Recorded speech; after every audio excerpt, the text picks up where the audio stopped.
Langsung aja siapin kurma, di sini aku pakai 150 gram, untuk kurmanya boleh pakai merek apa aja ya. Aku pakai yang Sukari karena lembut ya.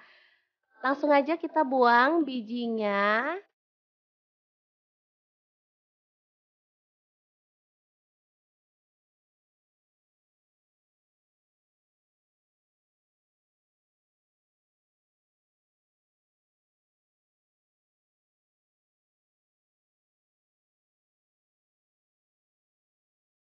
Lanjut, ada cincau, kita bisa potong-potong sesuai dengan selera. Atau kalau teman-teman males motong-motong, boleh diserut ya teman-teman. Pakai serutan keju atau serutan yang lebih gede dikit gitu, boleh. Di sini aku potong-potong kotak-kotak seperti ini aja.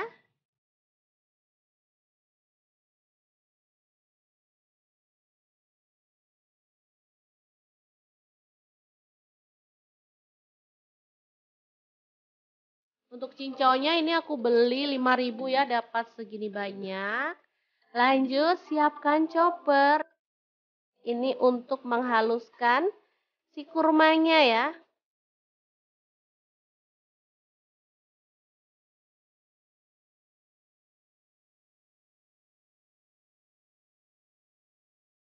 Oke, kita akan tambahkan susu UHT yang full cream ya.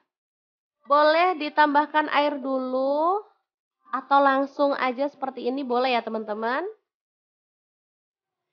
Dan kita akan proses sampai halus.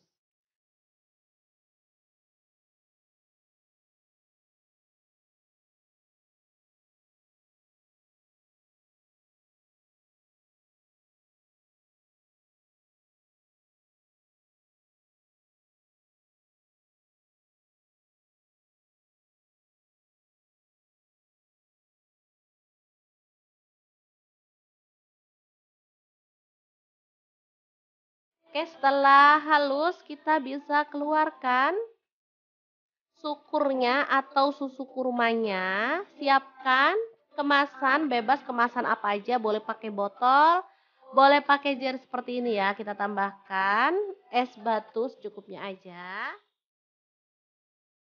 Lalu tambahkan cincaunya atau caunya.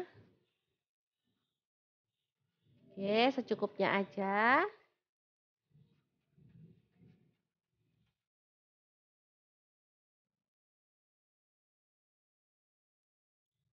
Baru kemudian tuang sukurnya ya atau susu kurmanya. Asli ini seger, gurih, dan nikmat banget teman-teman. Apalagi disajikan dingin, beneran deh enak banget. Cocok banget untuk ide jualan saat bulan puasa. Oke, semoga informasi ini bisa bermanfaat untuk teman-teman semua ya. Terima kasih kunjungannya. Assalamualaikum.